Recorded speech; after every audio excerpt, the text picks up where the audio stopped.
বিসমিল্লাহির রহমানির রহিম। আসসালামু আলাইকুম।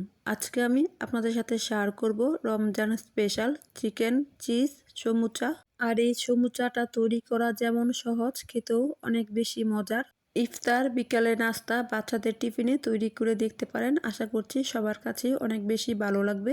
আর ভালো লাগলে যারা এখনও আমার ফেসবুক পেজ আর ইউটিউব চ্যানেলটি সাবস্ক্রাইব করেননি, ফেসবুক পেজ ফলো দেওয়া না থাকলে ফেসবুক পেজটি ফলো দিয়ে ইউটিউব চ্যানেলটি সাবস্ক্রাইব করে পাশে থাকা বেল বাটনে অল দিয়ে দিবেন, যাতে করে আমি কোনো রেসিপি পাঠালে সবার আগে আপনারা দেখতে পারেন।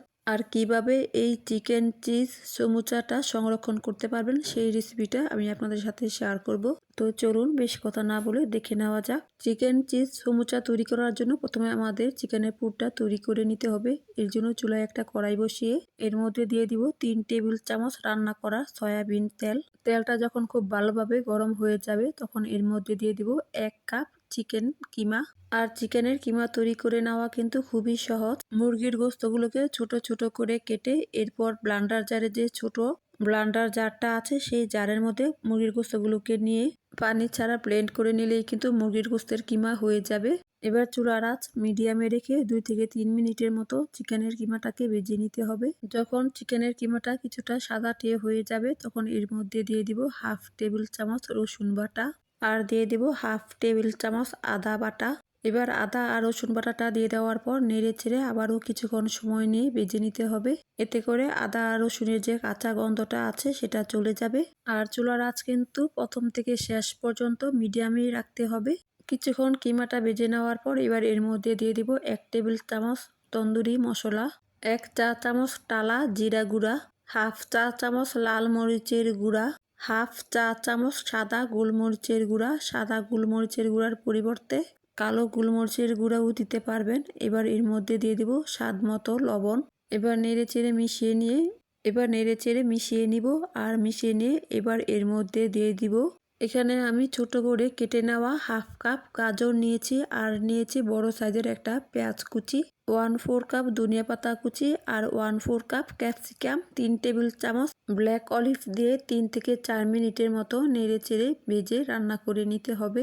নেড়ে চেড়ে 3 থেকে 4 মিনিট ভেজে নেওয়ার পর এবার চুলাটা বন্ধ করে দিব। চুলাটা বন্ধ করে দেওয়ার পর এবার এর মধ্যে দিয়ে দিব 3 টেবিল চামচ টমেটো সস আর 3 টেবিল চামচ মায়োনিজ। আর কিভাবে টমেটো সস আর মায়োনিজ তৈরি করতে হয় তার একটা সহজ ভিডিও আমার ইউটিউব চ্যানেল আর ফেসবুক পেজে দেওয়া আছে, আপনারা চাইলে আমার ফেসবুক পেজ আর ইউটিউব চ্যানেল থেকে দেখে নিতে পারেন। এবার মায়োনিজটা দিয়ে দেওয়ার পর নেড়ে চেড়ে মিশিয়ে নিয়ে চুলা থেকে নামিয়ে নিব। এবার সমুচা তৈরি করার জন্য এখানে আমি একটা বোর্ডের উপরে একটা পাউরুটি নিয়েছি। এবার এই পাউরুটিটাকে আমি বেলুন দিয়ে বেলে পাতলা করে নিব। এবার ছুরি দিয়ে পাউরুটির সাইডে যে ব্রাউন অংশটা আছে সেটাকে আমি কেটে নিব। আর এরকম করে সবগুলো পাউরুটি বেলুন দিয়ে বেলে ছুরি দিয়ে পাউরুটির ব্রাউন অংশটা কেটে নিতে হবে। আর সবগুলো পাউরুটি কেটে নেওয়ার পর পাউরুটির সাইডে যে ব্রাউন অংশটা আছে সেটাকে আমি ব্লান্ডার জারে গুঁড়া করে নিব। এবার কেটে নেওয়া পাউরুটিটাকে আমি আবারও বেলুন দিয়ে বেলে আর একটু পাতলা করে নিব। এবার আগে থেকে 2 টেবিল চামচ ময়দা আর পানি দিয়ে গুলিয়ে নিয়েছি। আর সেই ময়দার ব্যাটারটা আমি রুটির চারদিকে ব্রাশ দিয়ে দিব, এটা আঠার মতো কাজ করবে। এবার ভিডিওতে দেখা অনুযায়ী দিয়ে দিব মোজারেলা চিজ।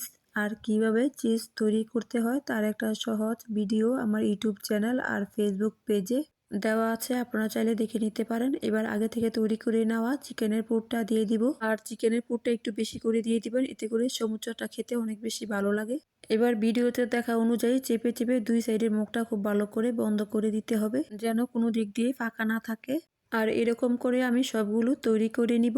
এবার একটা বাটির মধ্যে নিয়েছি আমি 2টা ডিম আর দিয়ে দিব স্বাদ মতো লবণ, দিয়ে দিব হাফ চা চামচ অরিগ্যানো আর দিয়ে দিব 1/4 চা চামচ হালকা টেলে নেওয়া শুকনো মরিচের গুঁড়া। এবার একটা কাঁটা চামচ দিয়ে খুব ভালো করে মিশিয়ে নিব।